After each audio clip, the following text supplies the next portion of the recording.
আপনার নানাকে বা দাদাকে যদি বলা হতো যে গ্রাম থেকে শহরে যেয়ে ঘুরে আসো, সে কিন্তু শুধুমাত্র নিজের মাথার নলেজ ব্যবহার করে গ্রাম থেকে শহরে চলে আসতে পারতো। আপনার বাবা বা মাকে যদি বলা হতো বিদেশ যেয়ে ঘুরে আসো, বা যাদের বাবা মা বিদেশে ঘুরেছেন তারা রিলেট করতে পারবেন, তারা কিন্তু কাগজের ম্যাপ দিয়ে বিদেশ ঘুরে আসছে।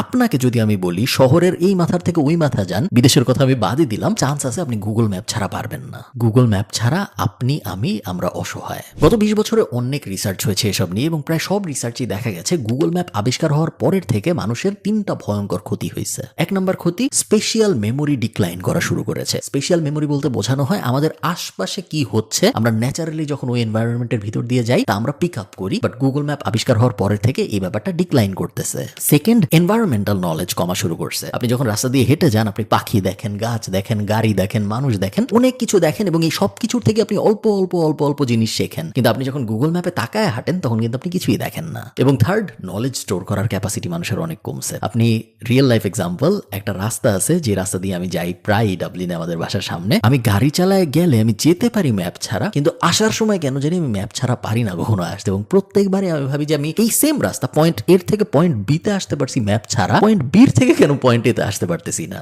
আমার ব্রেইনের নলেজ স্টোর করার, স্পেশালি এই টাইপ নলেজ, রাস্তাঘাটের নলেজ স্টোর করার ক্যাপাসিটি অনেক কমে গেছে। আজকের ভিডিও গুগল ম্যাপ নিয়ে না, কিন্তু আজকের ভিডিও তার থেকেও ভয়ঙ্কর একটা জিনিস নিয়ে, যে জিনিসটা আমরা প্রত্যেক দিন সারাদিন ইউজ করি, যে জিনিসটার নাম এআই বা আর্টিফিশিয়াল ইন্টেলিজেন্স।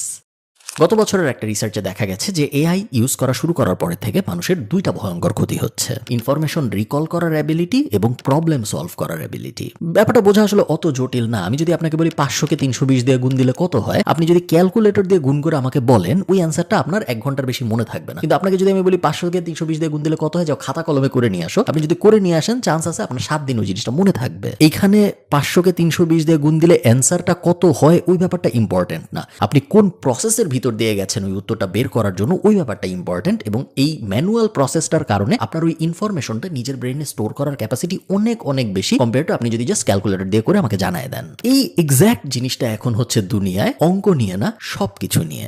গুগল এফেক্ট বলে একটা জিনিস আছে, সাইকোলজির ভাষায় বলে গুগল এফেক্ট। এবং গুগল এফেক্ট বলতে মূলত বোঝানো হয় যে আপনার ব্রেইন যদি কোনোভাবে বুঝতে পারে যে একটা ইনফরমেশন খুব সহজেই বাইরের থেকে সোর্স করা যায়, তাহলে আপনার ব্রেইন কখনোই ওই ইনফরমেশন নিজের মাথার মধ্যে স্টোর করতে চায় না। কেন চায় না?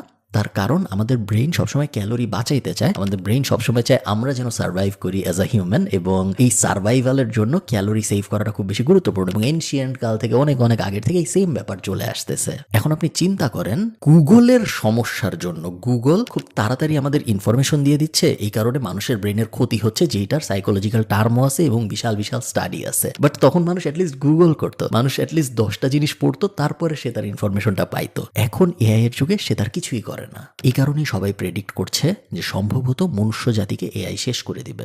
মানুষের সবচেয়ে গুরুত্বপূর্ণ স্কিলগুলোর একটা হলো ক্রিটিক্যাল থিঙ্কিং এবিলিটি। মানুষ যে একদম শুরুর থেকে আজকে পর্যন্ত এত জ্ঞান বুদ্ধি, এত টেকনোলজি, এত কিছু করতে পারছে, একটাই কারণ, তার ক্রিটিক্যাল থিঙ্ক করার এবিলিটি ছিল। ক্রিটিক্যাল থিঙ্কিং মানে আর কিছুই না, আপনার সামনে একটা সমস্যা আছে এবং আপনার সামনে অনেক ইনফরমেশন আছে, এই ইনফরমেশন ব্যবহার করে ক্রিটিক্যালি চিন্তা করে এই সমস্যার একটা সমাধান আপনার বাইর করতে হবে। ভয়ঙ্কর ব্যাপার হলো মানুষের অলরেডি ক্রিটিক্যাল থিঙ্কিং পাওয়ার কমা শুরু করছে এবং বিভিন্ন স্টাডিতে এটা বের হওয়া শুরু হয়ে গিয়েছে।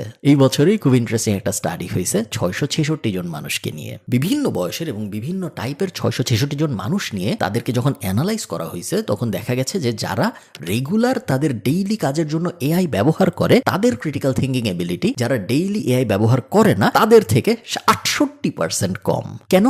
কারণ নর্মালি আপনি চিন্তা করেন, আপনার সামনে যখন একটা স্মার্ট বন্ধু থাকবে, আপনার সবসময় মনে হবে যে কোনো সমস্যায় পড়লে বা যে কোনো জিনিস জানতে হলে ওর একটু জিজ্ঞেস করে নেই। একবার দুইবার করলে কোনো সমস্যা না, অ্যাকচুয়াল কঠিন কাজের জন্য করলেও কোনো সমস্যা না। প্রবলেমটা তখন হয় যখন আমি কি খাবো, কি পরবো, এটা হলে কি হয়, ওটা হলে কি হয়, সব কিছু যখন আমি আমার ওই স্মার্ট বন্ধুটাকে জিজ্ঞেস করা শুরু করি। এক সময় আমাদের ব্রেইন নিজে নিজে আর কোনো কিছু চিন্তা করতে পারে না, সে ওই স্মার্ট বন্ধুটার উপর 100% ডিপেন্ডেন্ট হয়ে যায়। আস্তে আস্তে দেখা যাবে আপনার নিজের মাথায় আর কোনো উত্তর আসবে না, শুধু প্রশ্ন আসবে।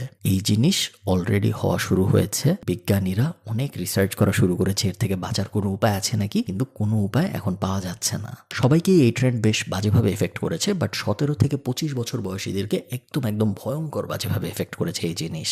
আপনি যদি এমন হন যে সারাদিন এআই ইউজ করেন এবং এআই এর chatbot, ChatGPT, bird, Gemini, Grok ইত্যাদি বিভিন্ন জিনিস ইউজ করে আপনি যদি দিনের প্রত্যেকটা প্রশ্নের উত্তর খুঁজে নেন, একটা চান্স আছে আপনার ব্রেন এফেক্টেড হওয়া শুরু হয়ে গিয়েছে। যখন খুব পাওয়ারফুল একটা টেকনোলজি আসে, তখন ওই পাওয়ারফুল টেকনোলজিটাকে কখন ব্যবহার করতে হবে এবং কত দূর পর্যন্ত ব্যবহার করব এবং কখন ব্যবহার করব না, এই ডিসিশনটা অ্যাজ আ হিউম্যান আমাদের নেওয়া উচিত। এই ডিসিশনটা যদি আমরা নিতে না পারি, তাহলে আমরা আস্তে আস্তে মেটা হিউম্যান হয়ে যাব। মেটা হিউম্যান কি জিনিস? যখন আমরা আমাদের দৈনন্দিন জীবনযাপনের জন্য কোনো একটা টুলের উপর ডিপেন্ডেন্ট। এবং অনেকেই প্রেডিক্ট করতেছে যে এমন একটা সময় আসবে যখন আপনি একজন কপিরাইটারের কাছে যা বলবেন কিছু লিখতে, সে এআই দিয়ে ব্যবহার করে লিখে আপনাকে দিবে। আপনি আবার সেই লেখা এআই দিয়ে চেক করে দেখবেন যে এই লেখা সুন্দর হয়েছে নাকি হয় নাই। এই দুইজন, ওই কপিরাইটার এবং আপনার, এই দুইজনের মধ্যে আসলে কোনো ক্রিয়েটিভিটি বলে কিছু অবশিষ্ট থাকবে না, কারণ সবকিছুই করবে এআই। আপনারা কি খেয়াল করছেন যে গত 5-7 বছরে বেশিরভাগ গানই আসলে একই রকম? এটা হয়তো আপনারা বলিউডের মিউজিক খেয়াল করলে বা হলিউডের মিউজিক খেয়াল করলে বা ইভেন ইন্ডিপেন্ডেন্ট অ্যালবাম যদি খেয়াল করেন, আপনারা হয়তো দেখবেন যে ঘুরায় ফিরে গান মোটামুটি সব একই রকম। ওই 10টা বিট, ওই 20টা রিদম, ঘুরায় ফিরে এগুলোই চলতেছে। শুধু গান না, 7টা-8টা ফরম্যাটের বাইরে স্টোরিও আমরা পাচ্ছি না। সিনেমাও হচ্ছে যে অনেক ইউনিক এরকম না। কোক স্টুডিও টাইপ জিনিসপত্র কেন জনপ্রিয়? কারণ ওরা অনেক ডিফারেন্ট কিছু করার চেষ্টা করছে এক্সিস্টিং গান নিয়ে। এরকম ডিফারেন্ট জিনিসপত্রগুলো এই কারণেই জনপ্রিয় হওয়া শুরু করছে, কারণ সবকিছু একরকম হয়ে গেছে। এবং এমন একটা দুনিয়া একদমই অসম্ভব না যেখানে সবকিছু একরকম, এবং লিটারেলি সবকিছু একরকম। সব কবিতা একরকম, সব গান একরকম, সব গল্প একরকম, সব ছায়াছবি একরকম, সবকিছু একরকম। এবং আপনি ভাবতেছেন যে দূর, এটা কি হবে নাকি কখনো? বাট এটা অ্যাকচুয়ালি হচ্ছে। এবং ওয়েবসাইটের ওয়ার্ল্ডে আমরা দেখতেছি 30-40% website more or less same হয়ে যাচ্ছে দেখতে, সিমিলার টেমপ্লেটের উপর ভিত্তি করে বানানো হচ্ছে। এবং এইটার একটা মাল্টিপল লেভেলের প্যারাডক্স আছে। আমি আপনাদের বুঝাই এআই কিভাবে কাজ করে। এআই কে তো ট্রেন করা হয়। ট্রেন করতে কি ব্যবহার করা হয়? ধরেন যেই এআই ছবির আউটপুট দিবে, তাকে ছবি দিয়ে ট্রেন করাইতে হয়। একটা সময় আসবে যখন দুনিয়ায় হিউম্যান জেনারেটেড ছবির থেকে এআই জেনারেটেড ছবি বেশি আসবে, কারণ এআই দিয়ে ছবি বানানো তো সহজ, হিউম্যান দিয়ে ছবি বানানো কঠিন। আপনি চিন্তা করেন, আপনি গত 7 দিনে কয়টা ছবি নিজে তুলছেন ভার্সেস আপনি গত 7 দিনে কয়টা ছবি গুগলের ন্যানো ব্যানানা দিয়ে বানাইছেন। এবং এটাকে যখন আপনি 10x, 20x, 1000x করবেন, দুনিয়ায় এআই দিয়ে বানানো ছবির সংখ্যা বেশি হবে অ্যাকচুয়াল ছবির থেকে। এখন এরকম একটা দুনিয়া যদি হয় যেখানে এআই দিয়ে বানানো ছবির সংখ্যা অ্যাকচুয়াল ফিজিক্যালি তোলা ছবির সংখ্যার থেকে বেশি, তখন কি হবে? যখন এআই মডেলকে ট্রেন করা হবে, এই ট্রেনের মডেলের ভিতরে ব্যাক এন্ডে এআই এর ছবি দিয়েই কিন্তু এআই কে ট্রেন করা হবে। যখন আমি এআই এর আউটপুট দিয়েই, ইনপুট দিয়ে এআই কে ট্রেন করতেছি, তখন পুরা দুনিয়ার সব আউটপুট হয়ে যাবে এআই এর মতো। এই কারণে সবাই প্রেডিক্ট করতেছে যে ব্রেন দিয়ে করা যায় এরকম 90% কাজ, এবং অনেকে বলতেছে 95-98% পর্যন্ত কাজ আগামী 15 বছরের মধ্যে আর থাকবে না। গত বছর একটা ইউনিভার্সিটির স্টুডেন্টদেরকে 2 ভাগে ভাগ করা হয়েছিল এবং বলা হয়েছিল আমরা ইউনিভার্সিটির ভিতর থেকে একটা বড় ইভেন্টের আয়োজন করব। কিসের উপরে হবে ইভেন্ট এটা আমরা জানি না।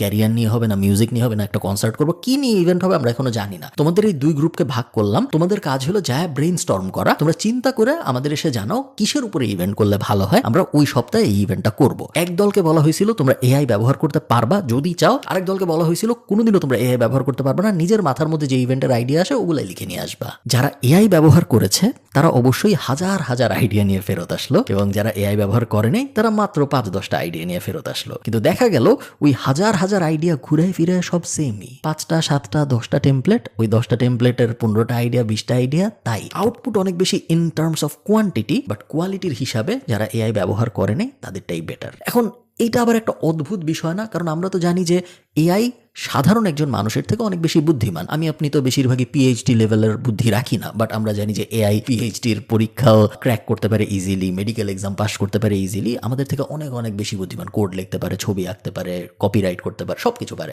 এআই। সো এত বুদ্ধিমান একটা জিনিস যখন আমি এক গ্রুপকে দিলাম ওইটা দিয়ে ব্রেইনস্টর্ম করতে, ওদের আউটপুট কি আরো বেশি ভালো হওয়া উচিত ছিল না? এই ব্যাপারটাকে বলা হয় এআই স্লথ, এবং এআই স্লথের কনসেপ্টটা আস্তে আস্তে ইন্টারনেটে জনপ্রিয় হওয়া শুরু হয়েছে। যখনই কোনো কিছুর আউটপুট অনেক বেশি হয়, তখন ন্যাচারালি কোয়ালিটি ড্রপ করার কারণে মনে হয় ওই জিনিস অত পাওয়ারফুল আউটপুট দিতে পারে না। 2 জন মানুষ, একজনকে আমি বললাম 1000 গান লিখবা, আরেকজনকে বললাম 5টা গান লিখবা। যেই লোক 1000 গান লিখলো তার বাজে গান বের করার সম্ভাবনা অনেক বেশি, কেন? কারণ সে আউটপুটই দিছে 1000, যে 5টা গান লিখলো তার তো বাজে গান আউটপুট দেওয়ার সম্ভাবনা অত বেশি নাই, সে হাইয়েস্ট 5টা গানই বাজে দিতে পারবে। এই কারণে আমরা যখন এআই থেকে এত আউটপুট পাচ্ছি এবং এর অনেকাংশে একটা বড় অংশ আউটপুট বাজে কোয়ালিটির আউটপুট, এই কারণে আমাদের মনে হয় মাঝে মধ্যে যে এআই মনে হয় কিছু পারে না, ধুর ওটা কোনো ইমেজ হইলো বুঝাই তো যায় এআই, ধুর ওটা কোনো ভিডিও হইলো বুঝাই তো যায় এআই, এটা তো এআই দিয়ে লেখা আর্টিকেল, এটা ভালো না। কারণ কোয়ান্টিটি অনেক বেশি, হাজারে লাখে হচ্ছে এবং বেশিরভাগ বাজে হচ্ছে। বাট তার মানে এই না যে এআই আমাদের থেকে কম বুদ্ধিমান, উল্টা আমাদের থেকে বেশি বুদ্ধিমান। যারা প্রপারলি ইউজ করে বাইর করতেছে তাদেরগুলো যে এআই দিয়ে বানানো আমরা টেরও পাইতেছি না।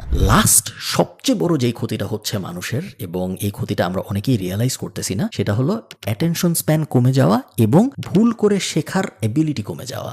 মানুষের অ্যাটেনশন স্প্যান তো কমতেছে, আমরা জানি গত 15-20 বছর ধরে কমতেছে, এবং সোশ্যাল মিডিয়া আসার পরে 11 সেকেন্ড থেকে 7 সেকেন্ড হয়ে গেছে। আমরা জানি গোল্ড ফিশ নিয়ে কম্পেয়ার করা হয় অনেক, এবং গোল্ড ফিশের থেকেও মানুষের অ্যাটেনশন স্প্যান খারাপ, ইত্যাদি ইত্যাদি। গেল এটা এআই পূর্ববর্তী সময়ের কথা, এআই আসার পরে আরো ভয়ঙ্কর অবস্থা হয়েছে। অ্যাটেনশন স্প্যান এবং ফোকাস কমে যাওয়ার থেকেও খারাপ যে ব্যাপারটা হয়েছে সেটা হলো আমাদের নতুন কোনো কিছু শিখতে পারার এবিলিটি নষ্ট হয়ে যাওয়া শুরু হয়েছে।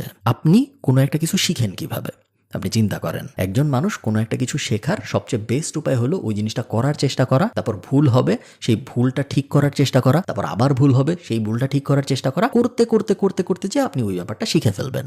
এখন আপনি যদি এআই ব্যবহার করা শুরু করেন 1 নাম্বার স্টেপ থেকে, আপনার ভুল করার চান্সই অনেক কম, কারণ এআই তো সব পারে। এখন যখন আপনি ভুল করবেন না তখন আপনার গোল অ্যাকমপ্লিশ হবে, কিন্তু আপনি অ্যাকচুয়ালি কোনো কিছু শিখবেন না। এই কারণে আপনি দেখবেন অনেক মানুষ অলরেডি এরকম তৈরি হয়ে গিয়েছে, যাদেরকে যদি আপনি বলেন যে যাও এই ভিডিওটা এডিট করে নিয়ে আসো, সে খুব তাড়াতাড়ি আপনি যেভাবে বলবেন ওভাবে এডিট করে নিয়ে আসতে পারবে, কারণ সে এআই কে বলবে এটা কেমনে করে, এআই বলবে ও এআই এর মতো ইনস্ট্রাকশন নিয়ে এআই এর হাত পা হিসেবে নিজে ব্যবহার হয়ে ওই জিনিসটা করবে। এআই ওকে বলবে 13 সেকেন্ডে কাটো, 18 সেকেন্ডে কাটো, ওর ব্রেইন সাইডে রেখে এআই এর হাত পা হিসেবে 13 নম্বর সেকেন্ডে কাটবে, 18 নম্বর সেকেন্ডে কাটবে, ওই জায়গায় ওই মিউজিক বসাবে, পুরো জিনিস হবে, আউটপুট হবে, ওর অ্যাকচুয়ালি শেখা হবে না। এবং এই জিনিস হচ্ছে বেশ আশঙ্কাজনক হারে হচ্ছে। যতই আমি চারপাশে তাকাচ্ছি আমি দেখতেছি শেখার প্রবণতা আরো কমতেছে, কারণ এআই তো সব পারে, এআই তো বলেই দিবে কি করতে হবে। এবং এই জায়গাটায় আমরা খুব বড় একটা পৃথিবীর যে ডিলেমা, একটা সন্ধিক্ষণের মধ্যে আছি, যে এত পাওয়ারফুল একটা টেকনোলজি আমরা সবাই ইউজ করতেছি এবং আমরা চাচ্ছি আরো ইউজ করতে। অ্যাট দ্য সেম টাইম আমরা এটা চাচ্ছি না যে আমাদের কোনো কিছু খারাপ হোক, আমরা চাচ্ছি এই জিনিস আমাদেরকে আরো এম্পাওয়ার করুক, আমরা আরো পাওয়ারফুল হই, আমরা আরো পারি। বাট দেখা যাচ্ছে যে আমরা আরো পারতেছি না এখন পর্যন্ত, এবং এই কারণেই পুরো দুনিয়া এই মুহূর্তে 2 ভাগে বিভক্ত। একদল ভাবতেছে এআই এর কারণে পুরো পৃথিবী ধ্বংস হয়ে যাবে এবং এটাই মনুষ্যত্বের শেষ, এবং আরেক দল ভাবছে না, এআই এর কারণে আমাদের আউটপুট অনেক বাড়বে, আমাদের প্রোডাক্টিভিটি অনেক বাড়বে। বাট দিন শেষে কিছু একটা সম্ভবত আমরা লুজ করতেছি। এবং আমার আপনাদের প্রতি রিকোয়েস্ট থাকবে যে এআই আমরা অবশ্যই সারাদিন ইউজ করব, কোনো সমস্যা নেই। But at the same time আমরা হিউম্যান হিসেবে যেভাবে শিখতাম, আমরা হিউম্যান হিসেবে যেভাবে কাজকর্মগুলো করতাম, সেগুলো পুরোপুরি অ্যাভয়েড করাটা উচিত হবে না। কারণ এই যে ক্ষতিগুলোর কথা আমি বললাম, কগনিটিভ লস হওয়া, ব্রেইন ফাংশন কমে যাওয়া, ব্রেইনে স্টোর করার এবিলিটি কমে যাওয়া, এগুলো সব কিন্তু রিয়েল প্রবলেম, এবং এই রিয়েল প্রবলেমগুলো আপনাকে সাফার করতে হবে এক সময়, যতই আপনি এআই ইউজ করেন বা আপনি এআই ইউজ না করেন। আমি নিজেও ঠিক শিওর না কি করা উচিত, আপনারা আমাকে কমেন্টে জানান যদি আপনাদের মাথায় কোনো সাজেশন থাকে, বিকজ আমি নিজেও সারাদিন এআই ইউজ করতেছি এবং আমি নিজে টের পাচ্ছি যে গুগল ম্যাপের কারণে আমার নেভিগেশন স্কিলে যেরকম ক্ষতি হয়েছে, এআই যদি আমি এভাবে আরো 1-2 বছর ইউজ করি, আমার ক্রিটিক্যাল থিঙ্কিং এবিলিটি, আমার চিন্তা করার এবিলিটি, আমার রিসার্চ করার এবিলিটি সব ধ্বংস হয়ে যাবে। আপনাদের কি মনে হয় আমাকে জানান, আমি একটু শঙ্কিত।